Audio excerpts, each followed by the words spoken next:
अपनी प्यारी बड़ी बहू को गले से लगा लिया। निर्मला जी आज अपनी कोठी में जीवन की संध्या में नितांत अकेला जीवन व्यतीत कर रही थीं। आराम कुर्सी पर बैठी वह याद कर रही थी कि जिंदगी के उन पन्नों को जिसमें जिंदगी ने उन्हें बहुत कुछ दिया, आदर सत्कार पैसा रुतबा सब, पर उन्होंने अपने कर्कश व्यवहार के कारण सब कुछ खो दिया। ईश्वर ने उन्हें क्या नहीं दिया, उन्हें 2 बेटे 2 बहुएं पोते पोतियों की सौगात, एक आदर्श पति और किसी जमाने में माँ बाप के सामान, उनके साथ ससुर और 2 बहनों जैसी नंदें उनके जीवन का हिस्सा रहीं, पर वो किसी भी रिश्ते के साथ मधुर संबंध नहीं बना सकी। जीवन के किसी भी रिश्ते को वह दिल से नहीं निभा सकी। आज उन्हें अफसोस होता है अपनों के साथ किए उनके खुद के व्यवहार पर। उन्हें आज भी याद है जब वह अपने बड़े बेटे के लिए लड़की पसंद करने गई थी। पहले ही नज़र में ऋतु की सादगी उनके मन में घर कर गई थी। उसके लंबे काले बाल, बोलती हुई आंखें और होठों पर मधुर मुस्कान, बस फिर क्या था। सभी ने ऋतु को हवेली की बड़ी बहू के रूप में स्वीकार कर लिया था। जल्दी ही जन्म पत्री और अन्य औपचारिकताएं पूरी होने के बाद विवाह की तारीख पक्की हो गई। सब कुछ अच्छा हो रहा था। हवेली जगर मगर कर रही थी। लंबी झालरों फूलों से हवेली भी निखर कर आ रही थी। हर तरफ विवाह की रौनक थी। निर्मला और अमोल जी का बड़ा पुत्र माधव जब दूल्हा बनकर निकला तो कस्बे के हर व्यक्ति के मुंह पर वाह वाह थी। शहर का हर व्यक्ति उस बारात में उमंग में नाचने के लिए बेकरार था। ऋतु जैसी बड़ी बहू पाकर निर्मला जी भी फूली नहीं समा रही थी। आस पड़ोस में हर तरफ उनकी बड़ी बहू की सादगी और सुंदरता की चर्चा थी। निर्मला जी की बहू की मुंह दिखाई करने आने वाली हर महिला उनकी बहू की तारीफ करती और हृदय में थोड़ी कुढ़न भी रखती कि इतने कर्कश स्वभाव की महिला इतनी सभ्य सुंदर बहू के साथ किस प्रकार निभा पाएगी।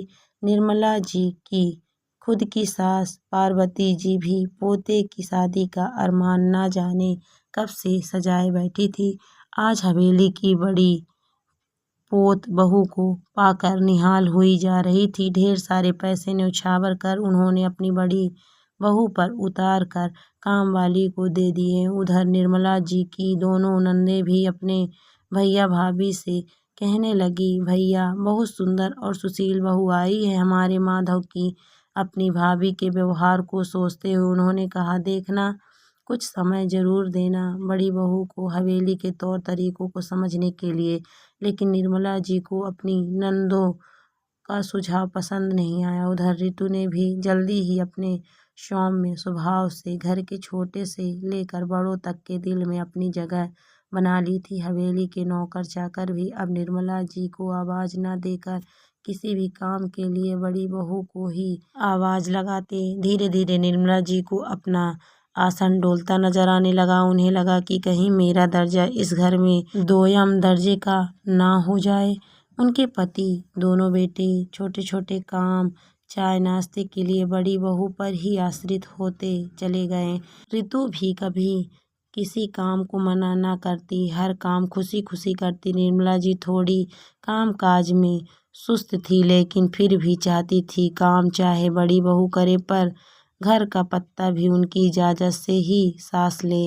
वह धीरे धीरे बड़ी बहू को मानसिक यातना देने लगी। कभी यह अच्छा नहीं बना, हमारे यहाँ प्याज नहीं खाई जाती, घी तुमने ज़्यादा डाल दिया, चाय की आदत डाल लो, हमारे चाय ही पी जाती है। कभी कहती है घर के सभी लोगों का काम इतनी तुरंत मत करो कि उनकी आदत खराब हो जाए। कभी कहती, क्या तुम बिना कहे सब्जी भी नहीं बना सकती।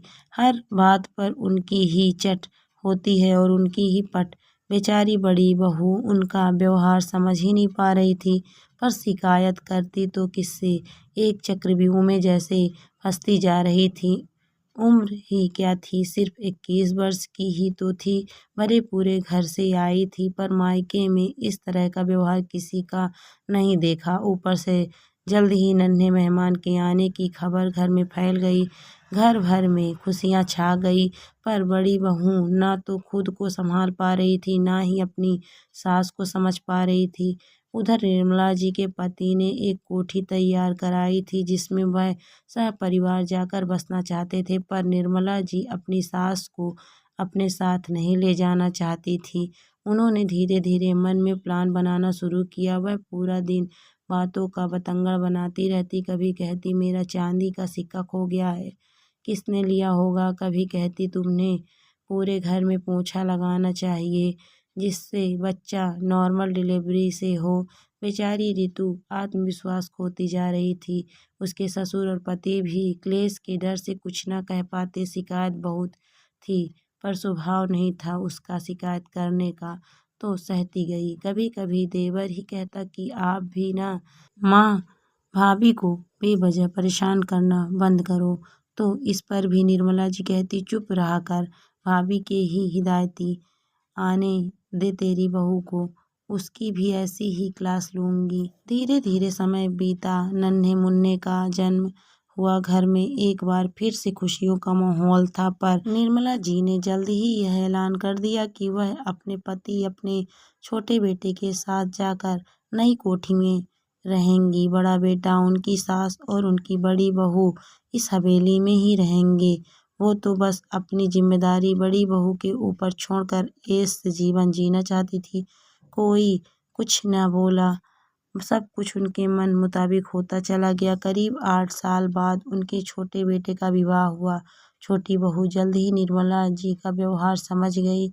उसने जल्द ही निर्मला जी को करारा जवाब दिया। कोर्ट कचहरी होते होते बचे। घर की इज्जत बचानी पड़ी, मुश्किल से बच पाई। जल्द ही छोटा बेटा अपनी पत्नी और बच्चों के साथ अलग हो गया। उधर निर्मला जी की सास भी स्वर्ग सुधार गईं। बड़ी बहू और बेटे माधव ने उनकी बहुत सेवा की थी। सब कुछ उनकी बड़ी बहू ने संभाल लिया। घर की इज्जत मान मर्यादा पर कभी आँच न आने दी।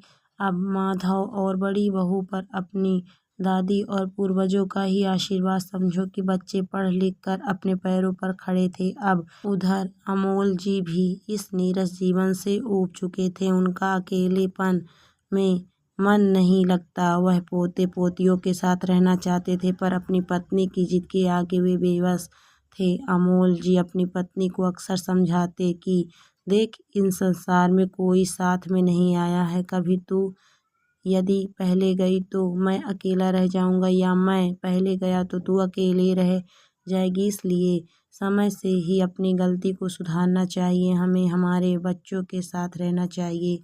हमारे बच्चों में कोई कमी नहीं है। पर निर्मला जी को नहीं मानना था, नहीं मानी। समय अपनी रफ्तार से चलता गया। एक दिन निर्मला जी के पति अमोल जी भी चल बसे। अब निर्मला जी अपनी कोठी में बिल्कुल नितांत अकेली थीं। अब उन्हें अपनी बड़ी बहू रितु और बेटे माधव की याद आया वह पल जब उन्होंने अपनी बड़ी बहू को मानसिक रूप से बहुत परेशान किया। पर वह अब क्या किया भी जा सकता था।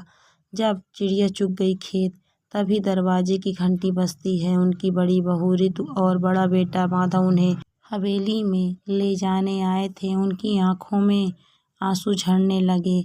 उन्होंने ये कहते हुए कि हो सके तो मुझे माफ़ कर दे बड़ी बहू, तुझे लाख शिकायतें होगी पर कभी जुबान तक नहीं लाई।